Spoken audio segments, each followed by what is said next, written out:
This is Rome, Italy, called in modern film circles Hollywood on the Tiber. And in Italy, Mecca for movie makers, long renowned for its contribution to the art of the cinema, one man stands out on a lengthy list of filmic artists. One man is recognized throughout the world as the creative genius of modern films.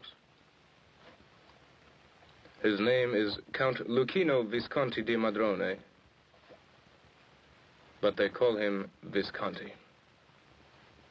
But you have something to say, something to teach to the other, you have to do it. And this is always the la molla, how do you say la molla, the push, that to push me to do something.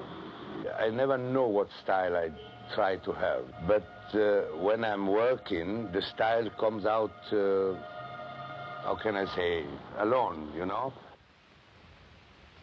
Luchino Visconti is really two persons. He is the regal Count Luchino Visconti di Madrone, a heavy-set, elegant man with gunmetal gray hair, dramatic eyebrows, and the patrician nose of his ancestors. He is also the senior of the great triumvirate, Visconti, Fellini, Antonioni, which has dominated world filmmaking for the past 20 years. His 10 feature films reveal an uncompromising perfectionist, a meticulous craftsman with profound understanding of people and a decided sympathy for victims of fate. This poet of the poor is a direct descendant of Gian Galeazzo Visconti, the 14th century Duke of Milan. Indeed, his aristocratic family traces back to Desiderius, father-in-law of Charlemagne. Visconti is particularly apt at describing in his films the interactions of members of a family. The Earth Trembles and Rocco and his brothers were about insurgent poor families, The Leopard and Sandra about decaying wealthy ones. In his newest film, The Damned, he brings his personal understanding of the high-born and wealthy to bear on a rich, powerful steel dynasty in Germany of the 30s. Starring Dirk Bogarde, The Damned, a Warner Brothers release, is considered the crowning point of Visconti's historic career. Also starring Charlotte Rampling and Ingrid Thulin, the film occupies a special place in Visconti's heart.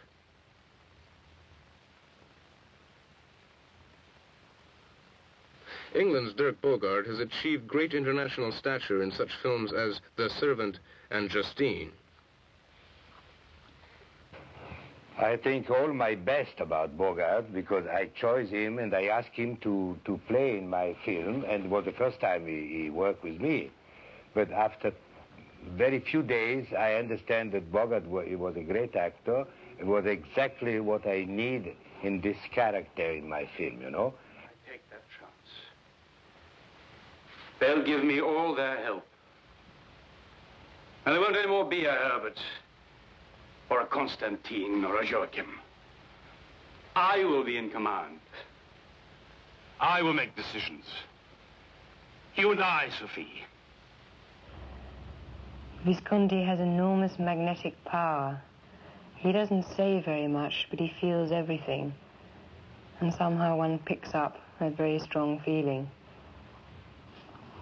He would spend a long time with one, just looking and making absolutely sure that every piece of costume, how the hair was, how the hat was put on, how the veil would come down over the eyes, he would stand and he would watch, and he would not let one in any way start until everything was absolutely perfect. And it wasn't only for the leading actresses and actors, it was for everyone, it was for all the extras.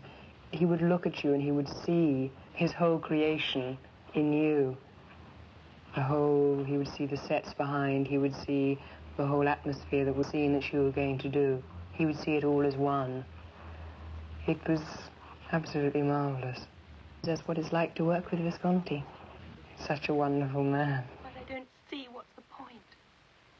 You can't still be afraid of Herbert. Yes, before maybe, but now his papers aren't worth anything. No one's going to listen to him. Germany can do as she wishes. You yourselves, you can do anything you like in the whole of Europe. Nobody's going to lift a finger against you, so why keep us here? Oh, yes, because one day we might remember. And we might say to ourselves what we know about you, about everyone.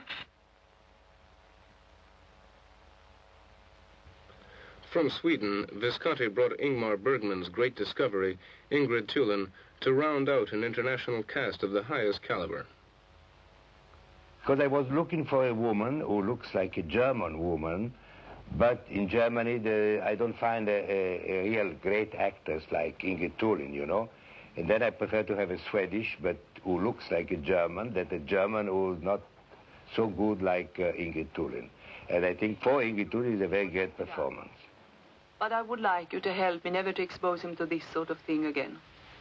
I would like you to help to transform the Essenbeck Corporation from a family enterprise to a company with a sole owner.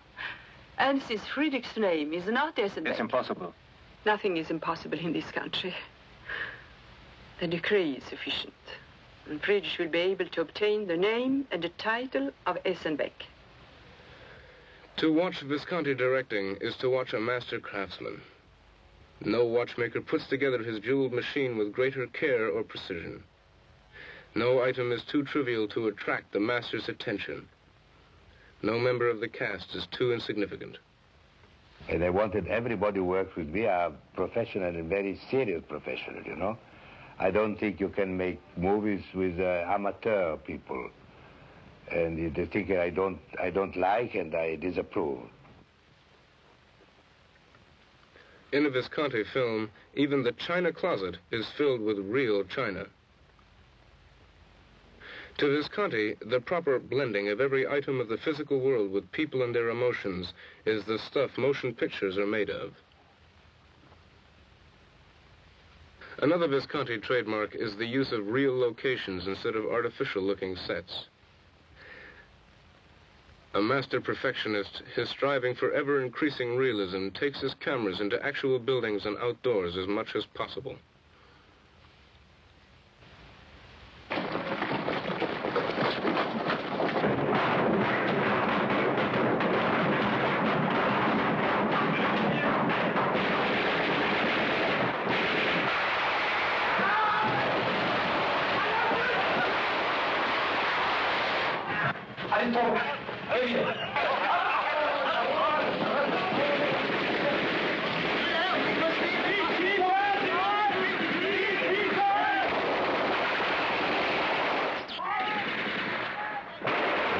To do The Damned is because I was convinced that in this moment was very important to make a film on Nazi moment in Europe.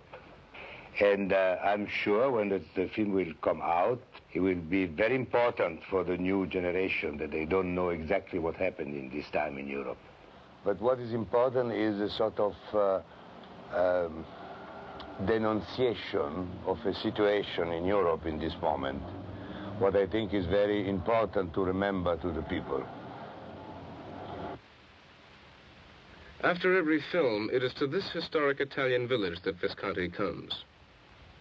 This is Spoleto, the home of the famed Festival of Two Worlds, and Visconti is one of the strongest supporters of this noted artistic achievement.